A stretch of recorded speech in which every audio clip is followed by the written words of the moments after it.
तो हमारा सबसे पहला अपडेट है क्रंची रोल से लेकर। तो क्रंची रोल इंडिया ने 4 न्यू टाइटल्स भाई अनाउंस किया है जो कि जनवरी 2025 में आने वाले हैं क्रंची रोल पर। वो कौन कौन से हैं उनके नाम आपको स्क्रीन पे दिख रहा होगा, तो पॉज करके पढ़ लेना।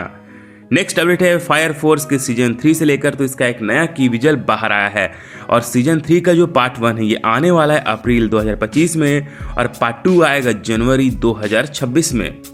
और साथ ही में इसका एक नया ट्रेलर भी रिलीज हो चुका है। नेक्स्ट अपडेट है एनीवन इंडिया से लेकर, तो इन्होंने कोनोसुबा का अगला एपिसोड भाई डाल दिया है जिसको आप हिंदी सबटाइटल के साथ इनके यूट्यूब चैनल पर देख सकते हो। नेक्स्ट अपडेट है अटैक ऑन टाइटन की मूवी से लेकर, तो ये अमेरिका में अर्ली 2025 में भाई रिलीज होने वाली है। अगला अपडेट है भाई डॉक्टर स्टोन के नया सीजन से लेकर, तो इसका हमें जानकारी मिलने वाला है अगला सप्ताह। आपको बताना चाहूँगा कि फेरी टेल एनिमे में जिन्होंने एनिमेशन डायरेक्टर का काम किया था और साथ ही में सैंग्रीला फ्रंटियर में जिन्होंने असिस्टेंट डायरेक्टर का काम किया था, वो अब हमारे बीच नहीं रहे। नेक्स्ट अपडेट है डान डा डान के सीजन 1 से लेकर, तो आपको बताना चाहूँगा कि इसमें सिर्फ और 2 ही एपिसोड्स बचे हुए हैं, उसके बाद इसका जो सीजन 1 है ये खत्म हो जाएगा। नेक्स्ट अपडेट है क्रंची रोल एनिमे अवार्ड्स से लेकर, तो ये अनाउंस हो चुका है जो कि होने वाला है 25 मई 2025 को। और इसमें एक बहुत ही ज़्यादा यार बढ़िया चीज़ हुआ है, क्रंची रोल ने जो ये काम किया है ना बहुत ही ज़्यादा बेहतरीन काम किया है, क्योंकि इसमें इन्होंने एक नया सेक्शन ऐड किया है जिसका नाम है best voice artist performance Hindi new. मतलब पहले इसमें भाई हिंदी का नाम ही नहीं था, जापानीज का नाम था, फ्रेंच का नाम था, अरबिक का नाम था, हिंदी का नाम ही नहीं था। और क्रंची रोल ने ये बहुत ही ज़्यादा बढ़िया काम किया कि इसमें हिंदी भी भाई ऐड कर दिया गया है, जिससे ये होगा कि जो भी भाई बेस्ट परफॉर्मेंस हैं, जो कि बेस्ट वॉइस आर्टिस्ट है हिंदी में, उनको भाई वोट मिलेगा। मतलब अवार्ड्स जो होगा, ठीक है, तो जो भाई बेस्ट वॉइस आर्टिस्ट है, ठीक ना, तो उनका शायद हमें दिखाया जाएगा कि हाँ ये सब बेस्ट है, इसमें बताइए कौन सा आपका फेवरेट है, और जिसको सबसे ज़्यादा वोट मिलेगा वो वॉइस आर्टिस्ट जीत जाएंगे। अगर इसमें ये भी अवार्ड होता है कि सबसे घटिया वॉइस आर्टिस्ट कौन है या सबसे घटिया कैरेक्टर किसका था, तो मैं वोट करता भाई किड गोकू और किड वेजिटा को, जिन्होंने ड्रैगन बॉल दाइमा में वॉइस देकर ड्रैगन बॉल दाइमा के जो भाई एग्जिस्टेंस है हिंदी रैप का वो पूरी तरह से मार के रख दिया है। नेक्स्ट अपडेट है दी कलर्स विथ हिन के एनिमे से लेकर, तो आपको बताना चाहूंगा कि इसका इंग्लिश डब आने वाला है 24 जनवरी को। नेक्स्ट अपडेट है साकामोटो डेज के एनिमे से लेकर, तो ये आने वाला है 11 जनवरी 2025 को। और हाँ, एक जरूरी बात सुन लो कि जब ये आएगा तो एक साथ इसके सारे एपिसोड्स रिलीज नहीं किए जाएंगे, पर वीक इसका एक एपिसोड रिलीज किया जाएगा। जैसे कि ड्रैगन बॉल दाइमा का हिंदी डब या जो नॉर्मल डब है उसका पर वीक हमें एपिसोड देखने को मिलता है, तो वैसे ही इसका पर वीक एपिसोड आएगा, एक एपिसोड। मुझे पहले लग रहा था कि एक साथ इसके सारे एपिसोड्स रिलीज कर दिए जाएंगे, लेकिन नहीं। नेक्स्ट अपडेट है डान डा डान के एपिसोड 8 से लेकर, तो अब इसका हिंदी डब आ चुका है एनिमे टाइम्स पर। अगला अपडेट है सोनी चैनल से लेकर, तो सोनी चैनल का जो ऑब्सेशन है शिनचैन के लिए वो तो भाई बढ़ चढ़ के बोल रहा है, क्योंकि अब फिर से वो एक ब्रांड न्यू मूवी लाने वाली है शिनचैन का, जिसका नाम है शिनचैन की मूवी 15। ये मूवी 15 है जिसका नाम है the storm called the singing botox bomb, जो कि आने वाली है 14 दिसंबर को सैटरडे के दिन दोपहर 1 बजे सोनी पर। अगला अपडेट है वन पीस के सीजन 1 से लेकर ईस्ट ब्लू सागा से लेकर, तो ये शुरू होने वाली है कल से दोपहर 1 बजे कार्टून नेटवर्क इंडिया पर, जो कि 5 लैंग्वेज में आने वाली है, हिंदी, तमिल, तेलुगु, कन्नड़ा एंड मलयालम। और इसका प्रमोशन तो कार्टून नेटवर्क इंडिया जोरों शोरों से कर रहा है। इसका जो प्रोमो है इसमें लगभग 1.5 मिलियन व्यूज हो चुके हैं, 1 लाख से ज़्यादा लाइक हो चुका है। मतलब इसको टीआरपी भाई छप्पड़ फाड़ मिलने वाली है भाई। इसका जो एपिसोड 1 होने वाला है ना, मतलब जिस दिन ये प्रीमियर करेगा उस दिन इसका टीआरपी बहुत ही ज़्यादा हाई जाने वाला है।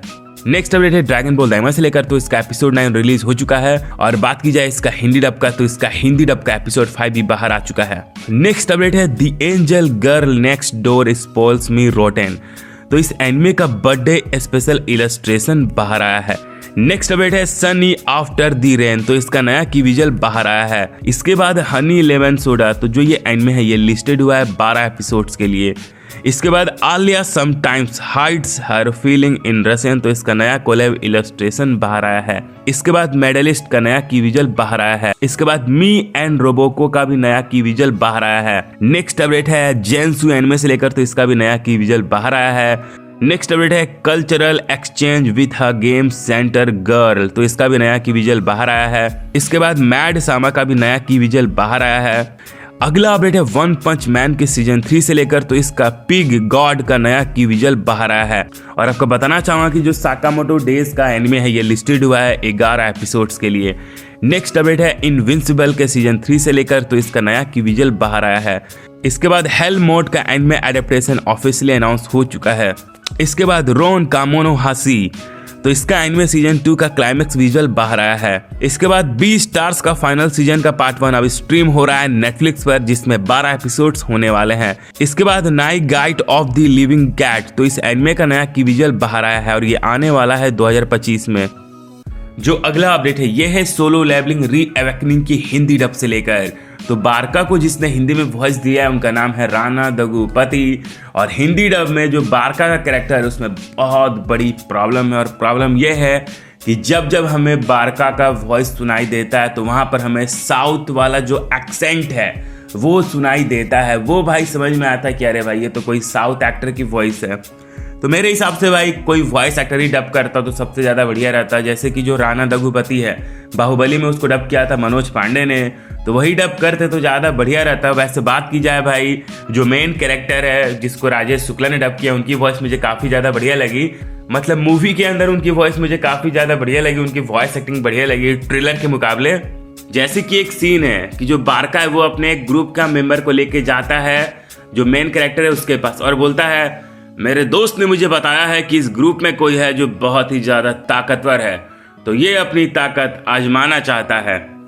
और वैसे ही जो भाई मेन कैरेक्टर है जो मेन हीरो है वो उसका भाई गला काट देता है और वहाँ पे वो डायलॉग मारता है और कुछ, तो वो वाला जो और कुछ जो राजेश शुक्ला सर बोलते हैं भाई उसका बस और ही कुछ में भाई एकदम स्वैग वाला फील आता है कि वाह भाई क्या कैरेक्टर है। लेकिन वही जो बारका का कैरेक्टर है जो बारका विलन है वो जब वो डायलॉग मारता है तो उसमें उतना भाई एक स्वैग या एक जो विलन वाला फील आना चाहिए वो नहीं आता है। क्योंकि अब इसमें भाई देखो डायलॉग डिलीवरी का प्रॉब्लम है या साउथ वाला एक्सेंट आ रहा था वो प्रॉब्लम है, आई डोंट नो। मुझे भाई फील हुआ कहीं कहीं पर कि वॉइस उतनी बढ़िया सूट नहीं कर रही थी, ओके लग रही थी। हमारा जो अगला अपडेट है यह है नारुतो के एनिमे से लेकर। जी हाँ, जो आपका फेवरेट एनिमे है नारुतो जिसको आप सोनी पर देखते हो उससे लेकर, तो नारुतो एनिमे में एक बहुत बड़ा लफड़ा हो गया है। और हुआ ये है कि जो टीवी टोक्यो है उसने सोएसा के ऊपर केस कर दिया है इसके राइट्स को लेकर।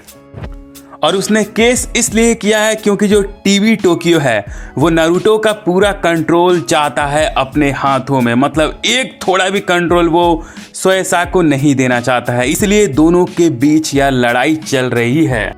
ये क्या हो रहा है यार, हर तरफ भाई दुनिया में लड़ाई हो रही है।